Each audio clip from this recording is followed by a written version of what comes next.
ஆனா ஸ்ட்ரைட்டா இந்த ரோட்லயே வந்தீங்கன்னா வந்துடலாங்கண்ணா, அப்படியே வாங்கண்ணா. டேய் சிக்கு, பண்டி வந்துட்டான்டா.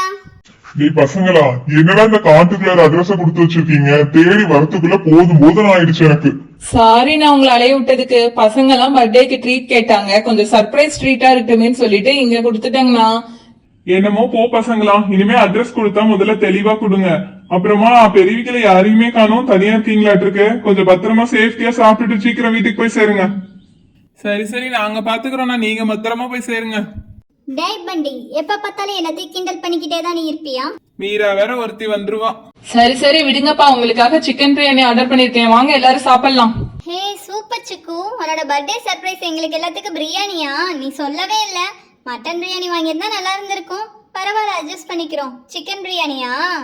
ஆமா சிவானி, உங்க எல்லாருக்காக தான் சிக்கன் பிரியாணி ஆர்டர் பண்ணிருக்கேன்.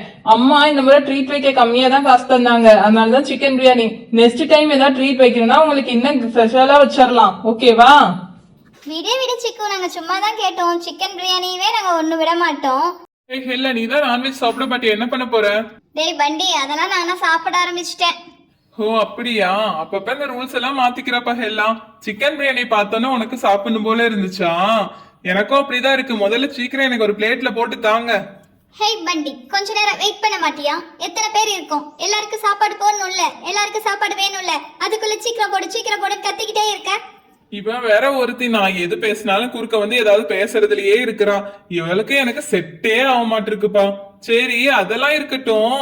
டேய் ரைத்தா வேணுமேடா, வெறும் பிரியாணி மட்டும் வாங்கிட்டு வந்திருக்கிறீடா சிக்கு. பண்டி கவலைப்படாதடா, ரைத்தாக்கு நான் ரெடி பண்றேன்னு சொல்லிட்டேன்டா. நான் வீட்ல இருந்து வரும்போதே ஆனியன் கருட்டை எல்லாத்தையும் கொண்டு வந்துட்டேன். இப்ப தயிரையும் ஆனியனையும் போட்டு மிக்ஸ் பண்ணனா போதும். ஹே சூப்பர் சிவானி, எல்லாத்துலயும் நீ தான் கரெக்டா இருக்கிற. குடு அந்த தயிரை, நான் ஊத்துறேன் பாக்கெட்ல இருந்து. ஊத்தலாவே சூப்பரா இருக்கே, சீக்கிரம் போடுங்கப்பா, எனக்கே நாக்குல எச்சு ஊறிட்டு இருக்கு.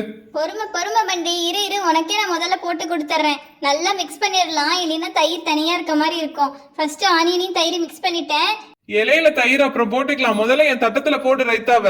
சீக்கிரம் போடுனா நீ கேட்கவே மாட்டேங்கிறப்போ. எனக்கு ரைத்தா வேணும், ஒண்ணும் வேணாம், நான் இப்படியே எடுத்து சாப்பிடுறேன்ப்பா. சரி எங்கடா சிக்கன் பிரியாணின்னு சொல்லிட்டு இருக்க, ஒரு பீஸையும் காணோம். ஹே பண்டி, சாப்பிட்டு பார்த்தா தானே சிக்கன் இருக்கா இல்லையானே தெரியும். இப்பதானே நம்ம தயிரையே கலக்கிட்டு இருக்கோம், திரும்பவும் பத்தாம போயிடுச்சா? கொடுங்க, இந்த முறை நான் நிறைய தயிரை ஊத்தி கலக்குறேன். இதுக்குதான் அந்த பண்டிகிட்ட எந்த வேலையுமே நம்ம சொல்லக்கூடாதுன்னு சொல்றது. அப்பா என்னமோ கத்திக்கிட்டு போற மீரா, அதுக்கு அவ்வளவு இல்ல. இப்ப நான் சாப்பிட போறேன். பார்த்தாவே அவ்வளோ ஆசையா இருக்கே. ரொம்ப தேங்க்யூடா சிக்கு. என்னடா சாப்பிட்றேன்னு சொல்லிட்டு இலையவே கிளறிட்டு இருக்கேன். இரு சிவானி, என்னோட இலையில சிக்கன் பீஸ் வந்திருக்கீங்க, பார்த்தே எவ்வளவு பெரிய பீஸ், லெக் பீஸ். நல்லா சாப்பிட போறேன். உன் இலையில பீஸே காணுமே. சரி எனக்கு தான்ப்பா இன்னைக்கு லெக் பீஸ். ஏய், அந்த பீஸை எனக்கு குடுறா பண்டி. ஹே மீரா, என்ன வாய் பேசினேன், அந்த பீஸ் உனக்கு தர முடியாது போ. ஹே மண்டி, ஓடாத கொடுத்துட்டு போடா. டே நில்றா. சரி, மறக்காம நீங்களும் ஓடிடாம சப்ஸ்கிரைப் பண்ணிட்டு போயிடுங்க குட்டீஸ்.